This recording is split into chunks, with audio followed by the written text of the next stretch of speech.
صباح الخير على احلى فانز في الدنيا. معلش انا اتاخرت عليكم النهارده عشان كان عندي غسيل ومسح. أهلا بحضراتكم. نبدأ بصلاة سيدنا محمد صلى الله عليه وسلم وملخص فيلم جديد لسلمان خان، فيلم سلطان.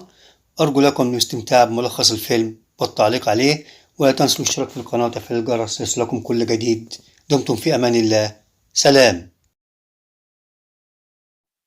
بيبدأ الفيلم وكل وسائل الإعلام في الهند بتقول إن المصارعة عندنا في البلد فاشلة. جاء كاشي قال لهم في اجتماعه أنا هرجع اللعبة دي لمكانتها في الهند في وقت قصير جدا، ووافقوا على كلامه. قعد بيفكر والده راح له قال له أنا عندي ليك اقتراح، الوحيد اللي هيقدر يعمل لك كده سلطان. راح يتفرج عليه، لا متفرجش عليه، أبوه بيحكي له بيقول له خلي بالك أنا رحت في مسابقة للمصارعة لقيت الراجل ده مكسر الدنيا، ماسك المصارعين كلهم حتتت بتتت وفاز بكل المباريات، فانصحك ان انت تروح تاخده، هو ده اللي هينفعك. نيجي لسلطان بطلنا النهارده، راجل بسيط وشغال في محطة المية، وكان بيلعب مصارعة لكن بطل بيلم تبرعات. راح له أكاشي بيشوفه، لقى مربي كرش وحالته بالبالة، قال لأبوه مش هينفع ده مربي كرش يا عم الحاج. جرار وقع في نقرة، بيبص لقى المعلم سلطان شال الجرار لوحده، ازاي معرفش. اتفاجئ بيه وقعد معاه، بقول لك ايه يا سلطان، عايزك تشتغل في المصارعة تاني. قال له يا عم انا مش شغال فيها خالص. راح لصاحبه قال له ايه موضوع سلطان ده يا عم الحاج؟ قعد يحكي له قصته كلها من الاول، ايام ما كان سلطان شاف البت الجميلة دي واسمها أرفة، عملوا مسابقة الطيارات والمعلم سلطان مسك الدش بيركبه، ساب الدش ورماه وراح مع أصحابه. مسابقة اللي يلحق الطيارة الأول واللي ما يلحقش يعملوا له عقوبة وينفذها. اتخبط في موتوسيكل قام ضرب اللي سايقه، طلعت البت أرفة اللي اتضربت. ساعة ما شافها دماغه لفت، ازاي تضربني وهو سرحان وصاحبه كسب المسابقة. دهن وشه اسود وركبوه الحمار. ابوه زعلان منه جدا، واد مهزأ ومبهدل الدنيا.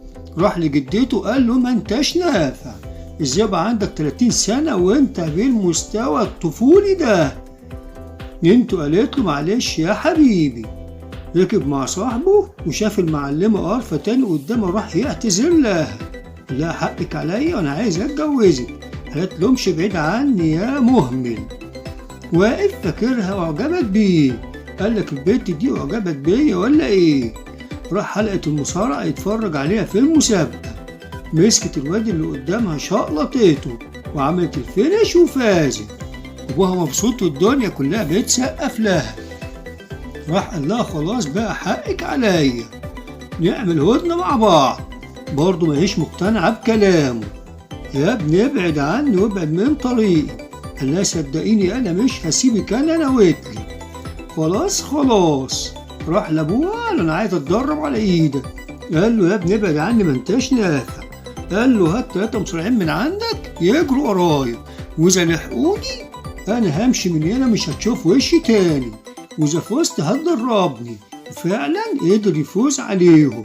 قال له خلاص انا هدربك يا كبير، وهي مبسوطة وقعدت تسقف له. راح لها قالت له نام يا كبير ناخد منك عينة دم، وكانت فصيلة الدم بتاعته نادرة. قال لها بس انا مش هبطل اعاكس فيك واحبك. قالت له يا عم خلينا اصحاب، انا ورايا مسابقات مصارعة. تعرفوا على بعض اكتر وقعدت تأكل فيه، وجاب تعلموا ازاي يشتغل مصارع. البلد كلها شافتهم، خدها لاصحابه وهم معزومين بره. واحد بيقول لا مرات اخويا. قالت له ازاي تقول للناس دي ان انت بتحبني؟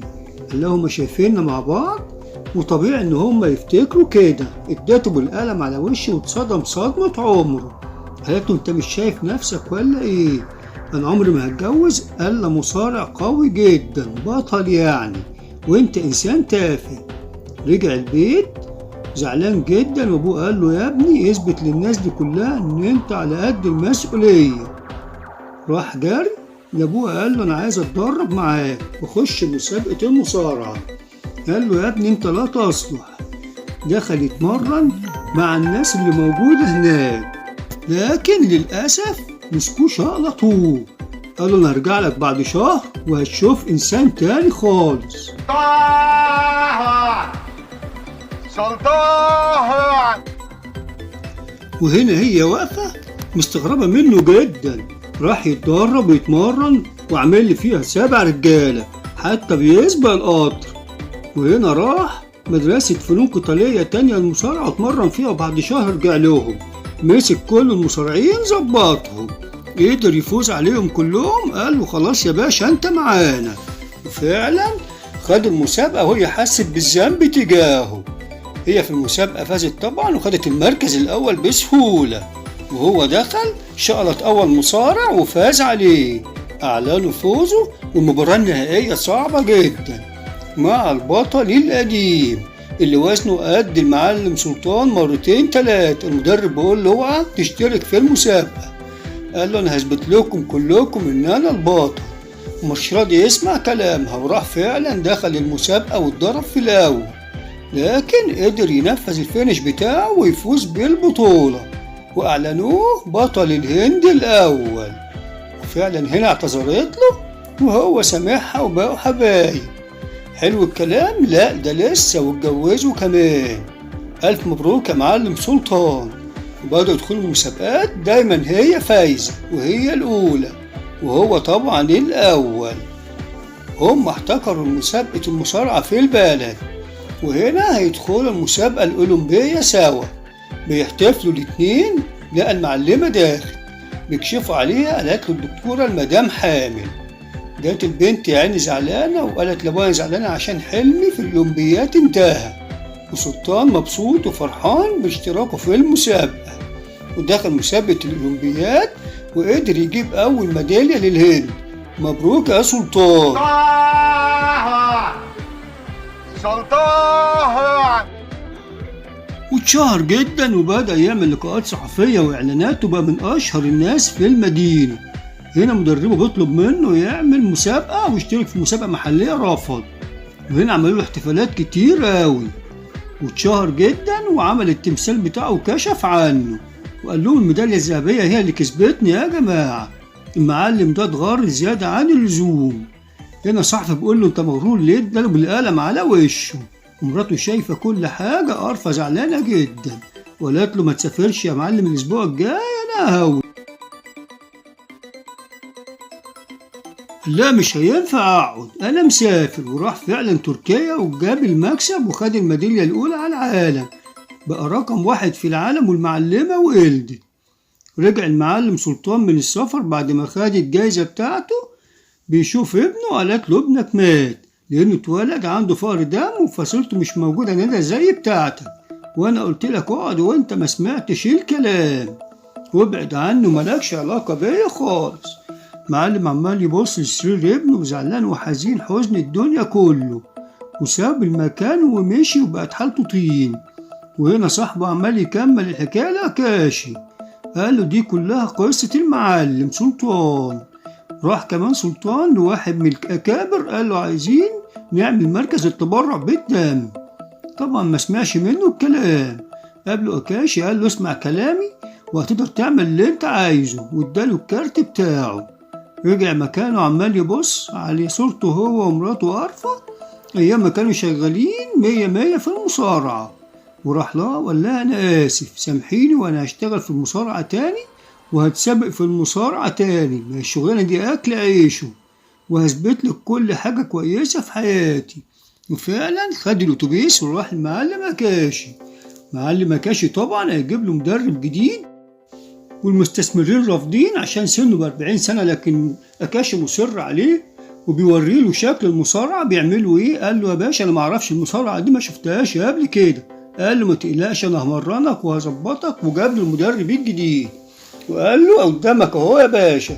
قال له يا عم ده مش هينفع، ده تقيل جدا وحركته تقيلة وهيتبهدل من أول جولة. ودخله في تمرين مع واحد تاني. الواد ماسك سلطان رنه على الأماتينة. قال له مش هينفع، لكن سلطان في الآخر قدر يفوز عليه. قال له أنا موافق أمرانه، وبدأ فعلا يتمرن معاه. وبدأ المعلم سلطان ترجع له لياقته البدنية تاني، بتمرن تمارين مهولة، ودخل المسابقة والدنيا كلها منتظراه. دخل المعلم سلطان الحلبة اللي بيدخلها بيطلع فيها متشلفط، وبدأ ودخل يا باشا وعمل حركته الجميلة. في الأول مسك المصارع اداله علقة متينة، خبط بالرجل وبالدماغ وبالودان وبكل حاجة، قدر يظبطه ظبطة محترمة وخلاه يسلم. لا، الحلقة خلصت أو الجولة خلصت. بدأت الجولة الجديدة والمعلم سلطان عمال يفتكر في حركات الواد عشان يفوز عليه، وفعلا قدر يعمل في الفينش ويخلص عليه ويطلع من الحلقة قبل ما تنتهي المباراة، لأن متأكد إن الواد ده مش هيقوم من مكانه. برافو عليك يا أبو السلاطين. الدنيا بقى رقت معاه، ومن جولة لجولة يا قلبي لا تحزن، قدر يثبت وجوده ومراته عمالة تتفرج عليه وهو بيتمرن، لكن حزين جدا عشان ابنه اللي مات. ودخل في الجولة دي مع مصارع قوي جدا، الواد ده مسكه اداله علقة متينة واداله بنية ورجل كسر له ضلعه.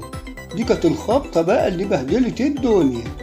قال لي صاحبه انا ضلعي اتكسر بس مش هطلع من الحلقة. ودخل معاه وقعدوا يضربوا ببعض، قصدي الجولة في الحلبة، ونام على الأرض خلاص هيستسلم. افتكر مراته وقرفة، قام من مكانه الحركة اللي احنا عارفينها وقدر يعمل الفينش بتاعه ويخلص عليه في ثانية. وهنا فاز لكن وقع على الأرض وسورق. لسه المباراة النهائية طلبوا المستشفى وخدوه، وصاحبه اتصل بمراته عشان تجيله فورا. الدكتور قال لهم ممنوع يلعب مصارعة تاني دلوقتي، لازم يخف. وراحت قرفة عشان تقنعه ان هو ما يدخلش الحلبة تاني، لكن هو مصر على انه ينهي المسألة دي. قال لها ما تحاوليش، والناس واقفة تحت مستنياه وعمالة تهيص وتزف، ده كله جمهوره. قال لها مش هغزلهم وهدخل الحلبة برضه وهكمل البطولة، وهي هنا مستنياه وخايفة عليه، لكن هو مصر ودماغه شقلاطة. خلاص سلم على الكل، والكل بيقول ربنا يعديها معاك على خير. المصارع مسكه قاعد يعجن فيه يمين وشمال وعارف نقطة ضعفه، قاعد يضربه في جنبه اللي اتضلع فيه مكسور. المعلم وقع على الأرض خلاص فقد للوعي، والمعلمة قرفة حزينة عليه، وابو آكاشي زعلان وابو قرفة زعلان.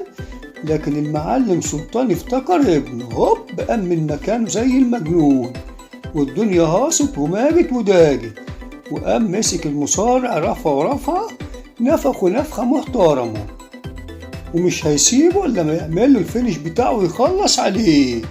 وفعلا فاز المعلم سلطان وخد الميدالية الذهبية وبقى بطل العالم بجدارة وتصالح مع مراته. ودي كانت نهاية الفيلم. أرجو أن تكونوا قد استمتعتم بالملخص والتعليق عليه، ولا تنسوا الاشتراك في القناة وتفعيل الجرس ليصلكم كل جديد. دمتم في أمان الله. باي يا بشر.